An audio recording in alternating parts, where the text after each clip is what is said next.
Ego ہمیں مسلسل یہ احساس دلاتی رہتی ہے کہ ہمارے پاس کچھ کمی ہے تاکہ ہم ہمیشہ بھاگتے رہیں، اور یہ نہ ختم ہونے والی تلاش ہمیں کبھی سکون سے نہیں بیٹھنے دیتی، کیونکہ اس کا مقصد منزل پر پہنچنا نہیں بلکہ صرف سفر میں رہنا ہے۔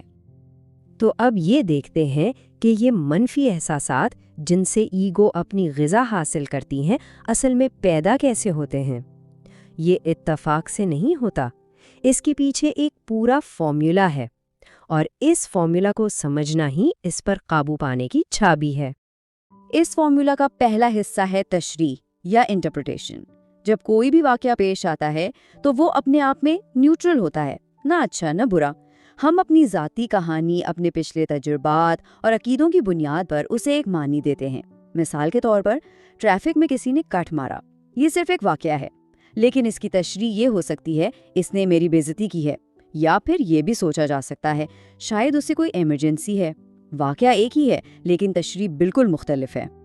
اس کے بعد دوسرا قدم آتا ہے شناخت یا آئیڈینٹیفیکیشن۔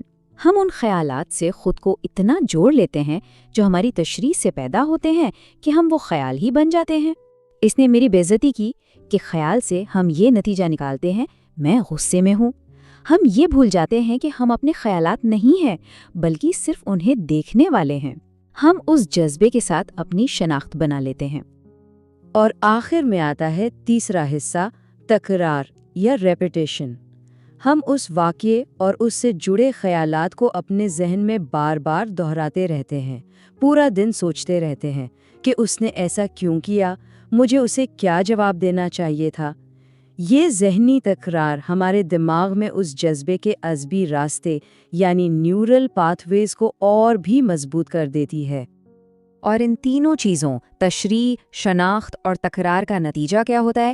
ایک طاقتور اور اکثر خود بخود آنے والا جذباتی احساس، غصہ، اداسی یا پریشانی۔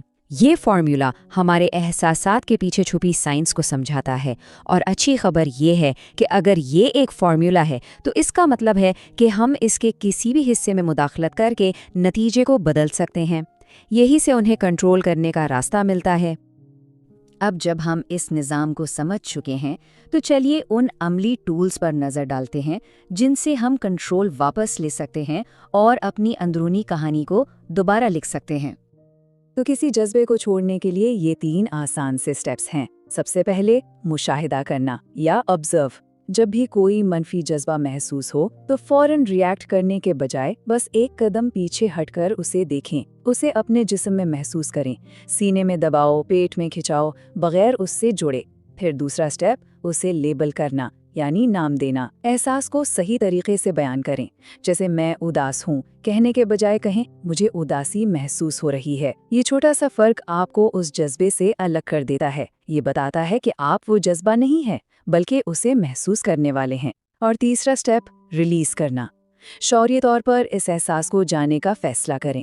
ایک گہری سانس لیں اور سانس چھوڑتے وقت تصور کریں کہ وہ جذبہ آپ کے جسم سے نکل رہا ہے۔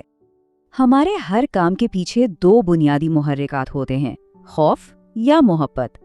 خوف پر مبنی کام کا مرکز حاصل کرنا ہوتا ہے، منظوری، پیسہ یا طاقت، تاکہ ہم اپنے اندر کے خلا کو بھر سکیں۔ جب ہم اس ڈر سے کام کرتے ہیں کہ لوگ کیا کہیں گے یا ہم ناکام ہو جائیں گے تو ہم خوف سے کام لے رہے ہوتے ہیں۔ اس کے برعکس محبت پر مبنی کام کا مرکز دینا ہوتا ہے، وقت، محبت یا توجہ، تاکہ ہم دنیا کو کچھ دے سکیں۔ یہ وہ کام ہے جو ہم اس لیے کرتے ہیں کیونکہ ہم اس سے لطف اندوز ہوتے ہیں۔ خود سے یہ پوچھنا اہم ہے، ہمارے روزمرہ کے کام کس جذبے سے چل رہے ہیں؟ آخر میں چلیے اپنے احساسات کے ساتھ اپنے رشتے کو ایک نیا رخ دیتے ہیں۔ اب تک شاید ہم اپنی جذباتی گاڑی میں صرف مسافر تھے، لیکن اب وقت ہے کہ ہم پائلٹ بنیں۔ اپنے منفی احساسات کو جسمانی درد کی طرح سمجھیں۔ وہ ہماری زندگی کو مشکل بنانے کے لیے نہیں آتے بلکہ ہمیں کچھ بتانے کے لیے آتے ہیں۔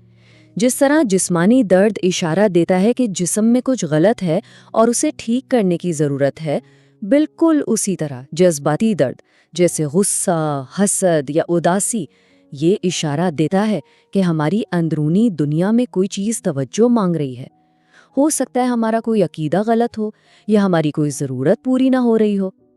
تو سب سے اہم سبق یہ ہے کہ احساسات پر قابو پانے کا مطلب انہیں دبانا یا ان سے لڑنا نہیں ہے، بلکہ انہیں سننا اور ان سے سیکھنا ہے۔ ہمارے احساسات دشمن نہیں ہیں، بلکہ ایک کمپس ہیں جو ان جگہوں کی نشاندہی کرتے ہیں جنہیں ہماری توجہ اور ہیلنگ کی ضرورت ہے۔ جب ہم انہیں اس نظر سے دیکھتے ہیں تو وہ ہمارے سب سے بڑے استاد بن سکتے ہیں۔ تو یاد رکھیے، ہمارے احساسات ہماری کہانی سے پیدا ہوتے ہیں، ہماری تشخیص سے، ہماری شناخت سے اور ہماری تکرار سے۔ اسی لیے آخری اور سب سے اہم سوال یہ ہے، اگلی کہانی کون سی لکھی جائے گی؟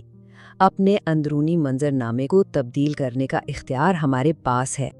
اگر آپ کو اس تفصیل سے کچھ سیکھنے کو ملا ہو تو اسے لائک کریں، سبسکرائب کریں اور ان دوستوں اور رشتہ داروں کے ساتھ ضرور شیئر کریں جو اپنی زندگی کو بہتر بنانا چاہتے ہیں۔ اگلی بار تک کے لیے اپنا خیال رکھیے گا۔